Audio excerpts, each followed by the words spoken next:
ሰላም እንዴት ናችሁ? በያላችሁ በትል ነገር ሰላም ነው። አሸይና እንዲያላችሁ ሞኝላችኋለሁ። ቤተሰቦች ስትገቡ እንደ ልማዳችን ላይክ እና ሼር እያደረጋችሁ ሀሳቦቻችን ለብዙዎች አካፍሉ። ለዚህም ከልቤ አመሰግናችኋለሁ። ዛሬ ወደ ሚዛናችን ይዘኑላችሁ መጣን። እንግዲህ ለታደሰ ወረደ የተሰጠ ጦርና ጋሻ ነው። ጅማ ወርደው እንግዲህ ጦርና ጋሻ ተሸልመው ተሞልሰዋል። እንግዲህ ትርጉሙ ምንድነው? የጦርና የጋሻው ታደሰ ወረደ ጀግናና አንበሳ ነው። በጋሻው መክት በጦሩ አነኩት ነው ወይስ ትርጉሙ ምንድነው ነው?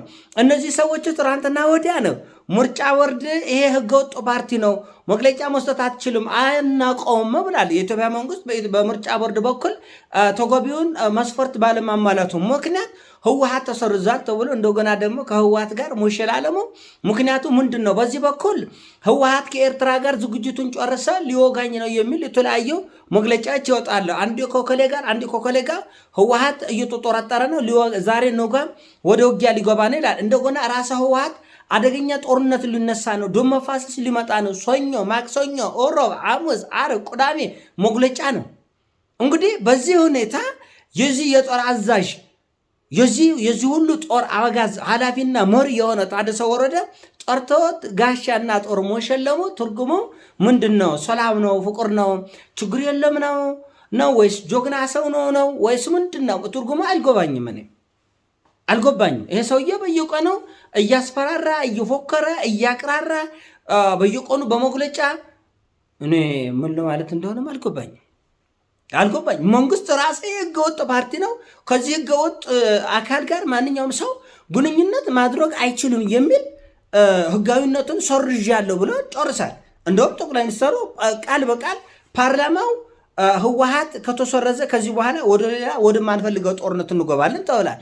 እንደገና በዚህ በኩል ደግሞ መሸላለም ውስጥ ተገባና ምንድነው ትዝ ያለኝ ከዚህ በፊት የአዲስ አበባ ሀገረ ስብከት ከፍተኛ የሙስና ችግር አለ፣ ቤተክርስቲያኗ እንደ ሌባ በየጊዜው ፍርድ ቤት እየቆመች ነው፣ ከፍተኛ ሙስና አለ በአዲስ አበባ ሀገረ ስብከት እና የአዲስ አበባ ሀገረ ስብከት ኦዲት መደረግ አለበት የሚል እንትን ቁሬታ መጣና ኦዲት ይደረገ እስቲ ሂሳቡ ይታይ ሲባል ከዛ በኋላ የተነሳ ግርግር ታውቃላችሁ። ምናልባት ሶስተኛ ዓለም ጦርነት የሚመስል ግርግር ቤተ ክህነት ላይ ተነሳ። ስንት መስማት የማይገባን ስድብና ንትርኮችን ሰማን።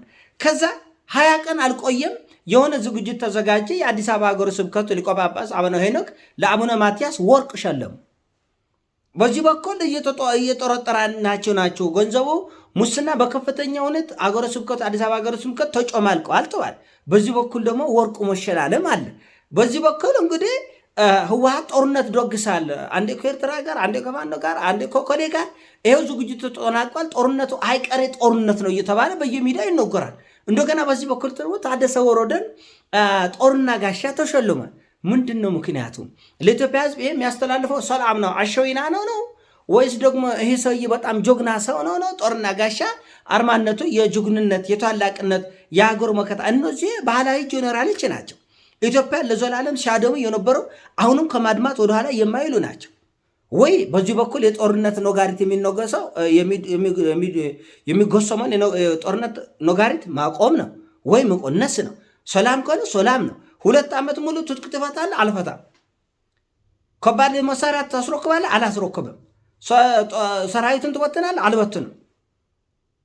ስለዚህ ይሄ ሁሉ ውዝግብግብ ባለበት ነገር ይሄ ነገር አንቺው ታመጪው አንቺው ታረጨው ነው የሚሆነው። ህዝቡንም ግራ የሚያጋባ ነገር ነው። ታደሰ ወረደ ጦርና ጋሻ የሚሾለመው ጀግኖች ለሀገራቸው የተዋደቁለት ደማቸው ያፈሰሱለት የጀግንነት አርማ ነው። ታደሰ ወረደ ጀግናና ነው? የሰላም ሐዋርያ ነው ወይስ በዚህ ጋሻ መክት በዚህ ጦር አነኩት ነው? ምንድን ነው? ምንም አይገባን። ዓላማ ምንድን ነው? ይሄ በመንግስት አካሄድ ውስጥ የተሰጠ ስጦታ ነው። ይሄ ጦርና ጋሻ በመንግስት ነው፣ ግለሰቦች ያደረጉት አይደለም፣ ወይ ደግሞ ህዝቦች ያደረጉት ነገር አይደለም። እና ትርጉሙ አልገባንም። ምክንያቱም ህወሓት ጦርነት እንደማይቀር እየተናገረች ነው። ደጋግሞ ይሄው አውሮፓ ህብረት ስማ፣ የአፍሪካ ህብረት ስማ፣ ደም መፋሰስ ሊመጣ ነው እየተናገረን ያለ ዝግጅታችን አጠናቀናል። ጌታቸው ረዳን ሊጎድሉት ነበረ። ራስ ጌታቸው ረዳ እነዚህ ሌቦች በቢሊዮን የሚቆጠር ገንዘብ የዘረፉ ሌቦች ናቸው ብለው በፋና ቴሌቪዥን ላይ ሌላ ስንት ጉድ ስንት የትግራይን እንዴት እንዳስጨፈጨ ስንት ጉድ ይዘረግፋል መንግስት። መልሰው በዚህ ደግሞ ጦርና ጋሻ ይሰጣል። ምንድነው ትርጉሙ ምንድነው? ለህብረተሰቡ የሚያስተላልፍ ለኢትዮጵያ ህዝብ የሚሰጠው መልእክቱ ጀግና ነው ወይስ ደግሞ የሰላም ሐዋርያ ነው ወይስ በዚህ ጦር ተከላከለ፣ በዚህ ጋሻ መኩት፣ በዚህ ጦር አነኩት ነው? ምንድነው ትርጉሙ ነው? እና በጣም የተምታቱ ነገሮች ናቸው። እንግዲህ ከዚህ ኃይል ጋር ተደራጅተው ህወሓት ኢትዮጵያን ለማጥፋት በተለያየ ሚዲያዎች መንግስት ይሄን መረጃ ለህዝብ እየሰጠ ነው። እንደገና ራሱ መንግስት ያንን ያለውን ኃይል መልሰው ይሸልመዋል። እና በጣም ነው ግራ የሚያጋባ። እውነቱን ለመነጋገር ህወሓቶቹ ቁርጥ ያሉ ናቸው። ለምሳሌ ህወሓቶቹ እስካሁን አንድም የፌዴራል ኃይል ጠርተው አልሸለሙም። መቀሌ ጠርተው የሸለሙት ያከበሩት የሰላም ሐዋርያ ብለው ያደነቁት አንድም ሰው የለም። አንድም ህወሓት አቋም አለ። በቃ ይሄ ነው መስመሬ ብላል። የሞትም ይሁን የህይወት የድነትም ይሁን የጥፋት መንገድ ህወሓት አቋም ከያዘ አቋም ይዟል። በመንግስት በኩል ምንድነው እየተደረገ ያለው? እኛ በእርግጠኝነት የምናገረው አስፈሪ ደም መፋሰስ ከፊታችን እየመጣ ነው። ምንም ማወላወል አያስፈልግም። ለዚህ ምንም አመጫው አያስፈልግም። ህወሓቶች ዝግጅታቸውን አጠናቀዋል። ይሄ ሁላችንም የምናውቀው ጉዳይ ነው። ጉባኤ ማድረግ የከበደ ኃይል እኮ ነው ህወሓት ማለት እኮ። ጉባኤ አድርግና ስብሰባ አድርግና ፓርቲ የሚያስፈልገው መስፈርት አሟልተ ቀጥል ሲባል አላደርግም ነው ያለው። ይሄ ምንድነው? የእብሪተኝነቱ የመጨረሻ ጫፍ ላይ የደረሰው እብሪተኝነት ነው። መንግስት ግን ይሄንን በምን መልኩ ለማመቻመች እንደሞከረ አልገባኝም። ጦርነት ነው። ወልቃይትን በወርቅ ሳህን ቢሰጣቸው ህወሓት ጦርነት አትተውም እኮ ነው እያልኩት። ራያን በወርቅ ሳህን ቢሰጣ አትተውም ነው ማለት። ቤንሻንጉልን ጨምሩልን፣ አባይ ግድብን ጨምሩልን ይላል።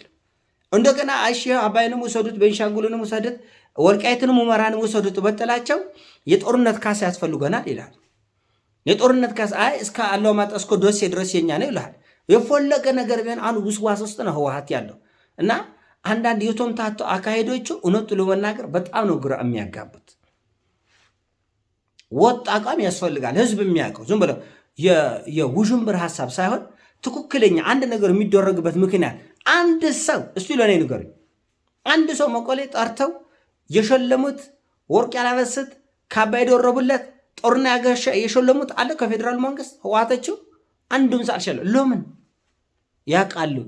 እኛ ትናንት እንዲህ ብለን ነበር፣ ከትናንት ወዲያ እንዲህ ብለን ነበር፣ ነገ ትግራይ ህዝብ ይጠይቀናል ነው የሚሉት። ቆቆች ናቸው። ነገ የሚሰራትን ስለሚያውቁ ከነገ ወዲያ የሚሰራትን ሊመቻመች ይችላል። ጊዜ ለመግዛት ጦር ለማደራጀት ምሽግ ለመቆፈር የማዘናጋት የማለሷለስ ስራ ሊያደርጉ ይችላል። እነሱ በጎን በዞር ጭፍጨፋ እንኮሳለን እያሉ 2 ዓመት ሙሉ እየጮሁ ነው። እንኳን ወስደ ፌደራል መንግስት ሰዎችን ለመሸለም ቀርተው በዞር ጭፍጨፋ እንኮሳለን እያሉ ይጮሃል። መንግስት ግን እነሱን አምጥቶ ይሾልማል እና ምንም ነገርየው ትንሽ ወዥበር ያለ ነገር ነው። ጉራም የሚያጋባ ነገር ነው። እንደኔ አረዳድ ቀጠናው የማይቆር ጦርነት ተደግሶለታል። የማይቆር ጦርነት ማለት ነው። ይሄ የማይቆር ጦርነት ብዙ ዋጋ ሊያስከፍለን ይችላል። ተነጋግረን ተመካክረን ሞላ ብለን መፍትሄ ካልያዝንለት በስተቀር ብዙ ዋጋ ያስከፍለናል። ስነፋል። ይሄ እንደ ቀልድ የሚታይ እንደ ዋዛ የሚታይ አይደለም።